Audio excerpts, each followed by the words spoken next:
Well, there's going to be a lot of talk about, in particular, migration and also issues like trade and Brexit at this summit. There's going to be some atmosphere of division, if you like, when it comes to the issue of migration, which is the hottest topic here in Brussels this week and this month.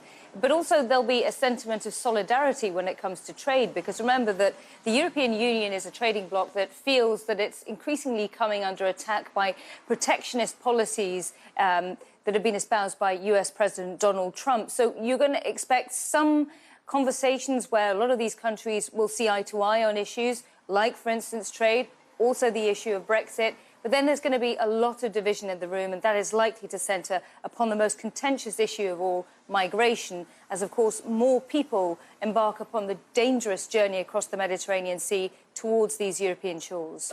Hannah? And this really is make or break for German Chancellor Angela Merkel. Do you think she'll come out of this a winner? Well, it's looking rather a difficult position she's in here, let's face it. Her government was always pretty shaky. It's only been in a coalition government for the last 3 months, and there are members of her coalition, some of the parties, that are particularly sensitive towards the issue of migration. And let's face it, they're also capitalising upon this populist wave that has swept up a number of European countries. What Angela Merkel is currently facing is a challenge to her open-door migration policy, with one of her key parties inside her ruling coalition saying that they would like to see migrants that have registered for asylum in other parts of the EU turned back at the German border. Now, the reason why this is significant is because it doesn't just undermine Angela Merkel's own open-door migration policy, it undermines the whole concept of the Schengen-free border arrangement, which these European countries rely upon. And so the concern here is that if Germany, of course, is the biggest, politically most important member of the European Union, the biggest economy here, if it is actively seen as promoting these kind of policies, well, then it becomes a free-for-all for others that are hostile towards migrants arriving inside their territories, and therefore it undermines Schengen. So that's a really big concern for Angela Merkel, and it's a big concern here for the other 27 countries that make up the EU, Hannah. And so with so much concern and so much to discuss, do you think we'll see anything concrete come out of this meeting?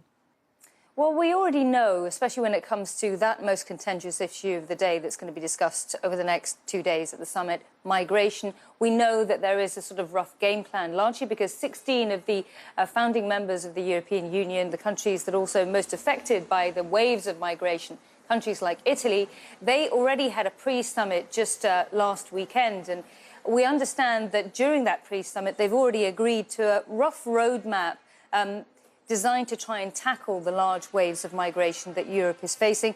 This will include probably increasing border control, helping the Italians in particular, who've really faced the onslaught of a lot of boatloads of people arriving on their shores to make it to the European Union. They will get help for patrolling the borders with more money.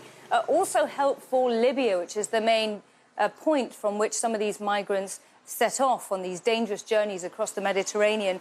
Libya enjoyed quite a bit of support about 10 years or so ago in terms of patrolling its borders. It seems as though the EU is going to try and revive a plan to help Libya prevent people from setting off on these dangerous journeys across the Mediterranean towards Europe. And there's also going to be some financial support for Turkey, which, remember, is hosting a huge number of Syrian migrants. It seems as though the European Union's earmarked about €3 billion worth of money for Turkey to help them continue to provide humanitarian relief for those people who are currently refugees inside Turkey and who have had to flee Syria.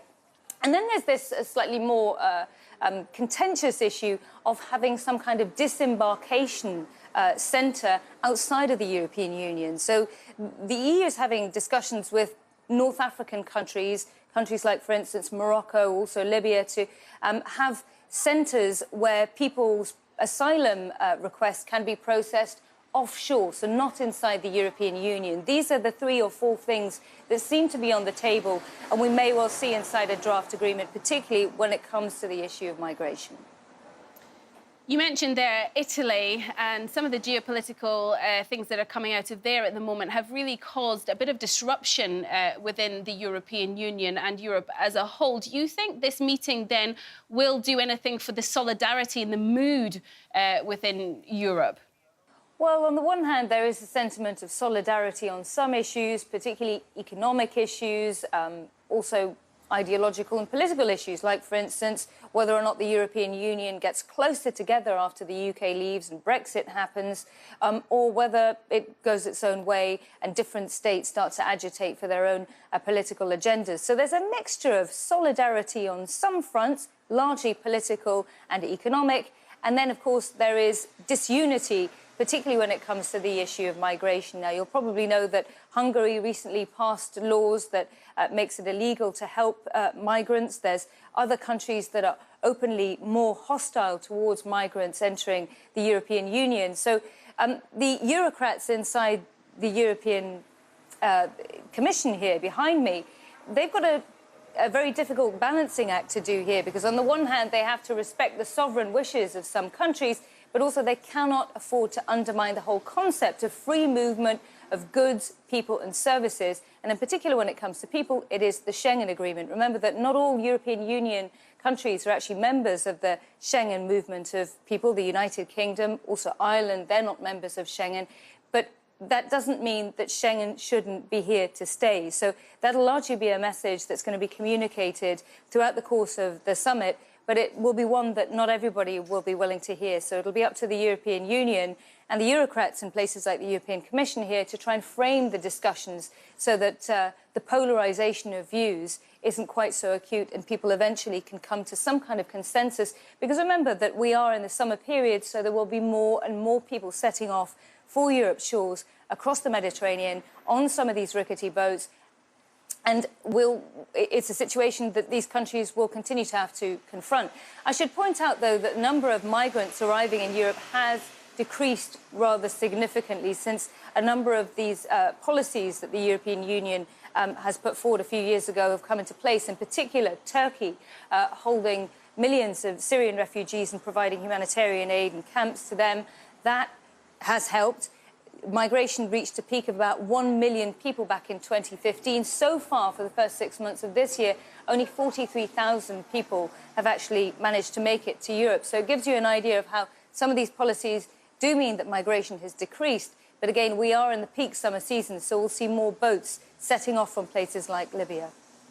Well, just ahead of the meeting in Europe on Thursday and Friday here in Switzerland, there's another crucial meeting with the Federal Council. They're talking about Switzerland's relationship with Europe. But I'm getting the impression that the European Union and the European Council have so much going on that their relationship with Switzerland is really not very high on the agenda anymore. I couldn't talk to you about their relationship with Switzerland in particular, Hannah, but I can talk to you about the fact that obviously Switzerland is a country that trades enormously with the European Union. Its relationship with the EU is extremely important, and vice versa from the EU towards Switzerland as well. Switzerland is interesting in the sense that obviously it does provide a potential roadmap towards Brexit, because the United Kingdom soon will be a country that will be have close ties with the European Union socio-economically, but also will be outside of the area as well, although we don't know in which format. So, yes, the European Union is a bloc of about 320 million people. It's the largest potential set of customers. If you're a Swiss company, for instance, it's absolutely vital that you're here.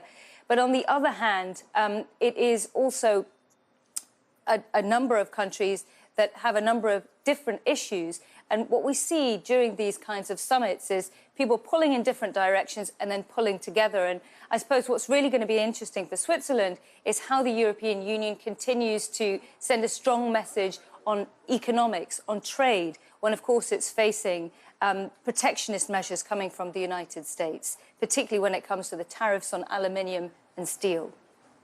Nina de Santos in Brussels, thank you very much indeed.